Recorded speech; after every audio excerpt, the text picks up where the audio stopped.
Good morning and welcome to Blackberry Ridge. This is December the 5th, 2016, and as many of you are aware, I live near the Cumberland Gap area in Tennessee, on the Tennessee side, and something that has been happening to our friends and neighbors 2 hours south of us is, first of all, these horrific fires. The Cumberland Gap area is free of the fires at this moment. It is primarily south around Gatlinburg, Weirs Valley, Cobbly Nob. Those neighborhoods, from my understanding, are severely impacted, especially the Weirs Valley and the Cobbly Nob areas. Hundreds of houses have burned, and as this moment, from my understanding, there are 13 people that are confirmed dead and between 80 and 90 people who have been injured, some of them quite critically from burns, and they have been airlifted to Vanderbilt, to their burn hospital that's there.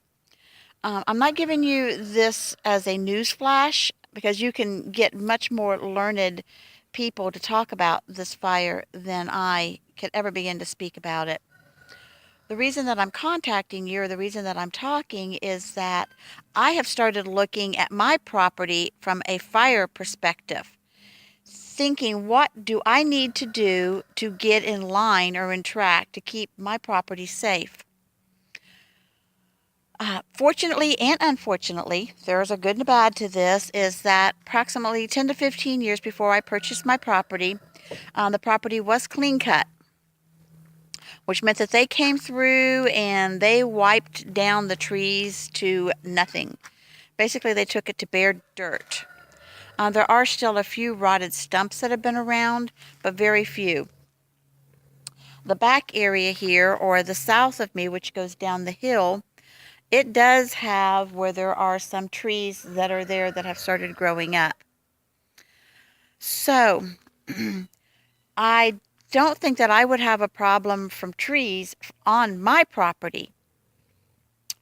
But as you can see from some of these other areas, there are a lot of trees there, and there is probably a foot to 2 foot of leaves that are under those trees.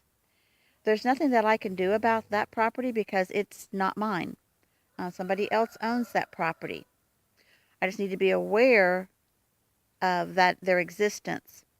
I have thought about coming in and doing some clean cutting, or making like a 5-foot area between the fence line all the way around the property and keeping that sort of like a fire break. But I don't know how feasible that would be to keep it in existence. Something that I can do, though, is that I can take what is called the switchgrass, and I can start to cut the switchgrass down. I have contacted somebody who has a tractor and a bush hog, and they are going to come and they are going to cut the switchgrass down for me. They're going to bush hog it. So we will have that taken out. That's a good thing also, in that my animals will, as you can see, will not eat the switchgrass. So we're looking here. There's the fence line that I put up. That's between my property and my neighbor's property. And I'm going to slowly pan over. There's the bank. There's with switchgrass on it going all the way around. There's my driveway. There's the water tanks. And there's my house. My house does have a metal roof on it, but it does have wood siding. Still need to get the puppy painted. It's supposed to have been painted May, June of this past year. People have been paid to paint it. They just haven't gotten out here to get it done. So imagine that pretty house green. It's what it's going to look like. So the switchgrass, as you can see, though, will need to be cut. It goes all the way up the hill. There's also trees on the top part up there that is not on my property, that I would need to be aware of, what I might need to do for up there. The other thing that I have thought about is my animals.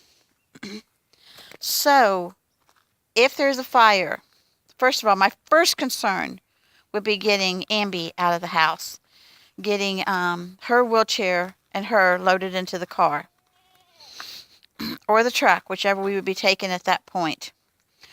I have my bug out bag where I can easily grab it, which has changes of clothes for us, some food, some water, typical bug out bag stuff. There's lots of YouTube channel things out there that can tell you how to build your own bug out bag.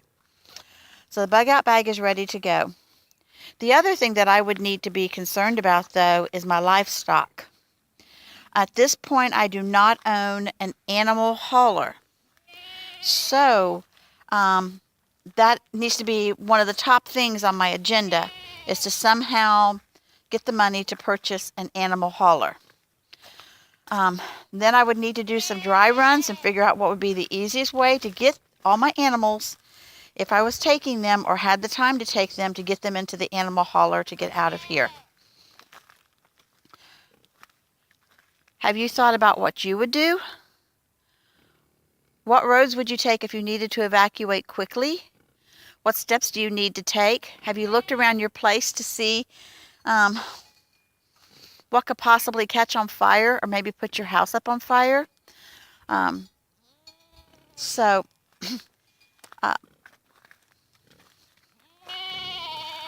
The other thing that I have to think about is the road that we live on. It's very windy, practically one lane, and it's very wooded on both sides. There again, built up with a whole lot of, 1.5 to 2 foot leaves on both sides of it. And if any of you saw that one video of those people trying to get down that road to be safe from the fire, with the fire all around them and the embers blowing, you can imagine, how scary that would be. So what we're going to start doing here, there you go, baby. What we're going to start doing here in the near future is that we are going to start doing fire drills. And I'm going to see how long it will take for me from the time that a fire is spotted or we're told to evacuate. How long would it take for me to get Umbria in the car, get up the driveway, get down to one of the other access roads. Then I also need to get the animal hauler, and I need to do fire escape with my animals, getting them aware that they need to get into they need to get in there. There's always something to think about when you're homesteading. So I'd like to end this with saying that my true thoughts and prayers are for those people who have lost everything, and some of them who have made the ultimate sacrifice of ruins in their lives, who have lost loved ones. I don't even want to imagine having to go through that. If any of you have any ideas, I'd appreciate any ideas that y'all have. I thank all of you who have subscribed to our channel and have watched the videos. So you want them to look how big Thistle's getting. Can you see how big Thistle's getting? Anyway, God bless America. Pray for our troops.